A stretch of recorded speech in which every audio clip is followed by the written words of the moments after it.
હું પંડ્યા આરતી, આપ જોઈ રહ્યા છો સ્પાર્ક ટુડે ન્યૂઝ। જે ગઈકાલે માલસામાન ટ્રેન પાટા પરથી ઉતરી જવાની ઘટના બની હતી, જેના કારણે વિવિધ સ્ટેશનો પર ટૂંકી થઈ ગયેલી મુંબઈ જતી ટ્રેનો જે મુસાફરો માટે ભોજન અને પાણીની વ્યવસ્થા કરવામાં આવી છે। રેલ પ્રશાસન દ્વારા યાત્રીઓની સેવા કરવામાં આવી છે, જેમાં જે યાત્રીઓ અટવાયા છે તેઓ માટે ખાસ જમવાની પણ વ્યવસ્થા કરવામાં આવી છે। કાલની ઘટનામાં જે પાલઘર યાર્ડ ખાતે માલસામાન ટ્રેન પાટા પરથી ઉતરી જવાના કારણે વિવિધ સ્ટેશનો જે કહી શકાય છે કે ટ્રેનો પણ રદ કરવામાં આવી હતી, તેમાં જે પણ મુસાફરો અટવાયા છે તેઓ માટે ખાસ વ્યવસ્થાઓ રેલ પ્રશાસન દ્વારા કરવામાં આવી છે।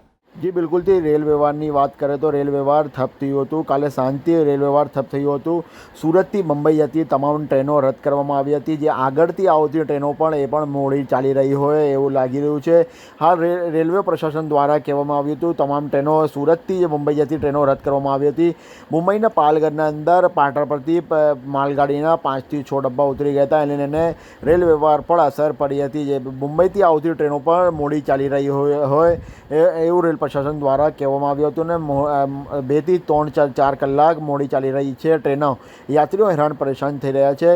યાત્રીઓ જે મોટા રૂટ પર ચાલવાવાળી ટ્રેનોના અંદર યાત્રીઓ છે જે જુદા જુદા સ્ટેશન પર રોકવામાં આવી છે, એને લઈને રેલ વ્યવહાર પ્રશાસન દ્વારા આગળ આવ્યું છે। રેલ પ્રશાસન દ્વારા યાત્રીઓ માટે ભોજનની અને પીવાના પાણીની વ્યવસ્થા કરવામાં આવી છે। રેલ પ્રશાસન દ્વારા ટ્રેનો અંદર અને ટ્રેનોના બહાર યાત્રીઓ એ ભોજનનો લાભ લઈ હોય એવું પણ દ્રશ્યો સામે આવ્યા છે। હાલ તો ભોજનની અને પીવાની પાણીની વ્યવસ્થા રેલ પ્રશાસન દ્વારા કરવામાં આવી છે।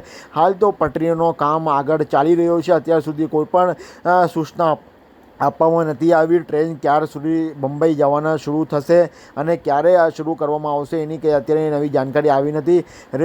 રેલ પ્રશાસન દ્વારા જે પણ કામ પૂર્ણ થશે ને સૂચના આપવામાં આવશે એને જ પછી ટ્રેનો મુંબઈ જવા રવાના થશે। જી।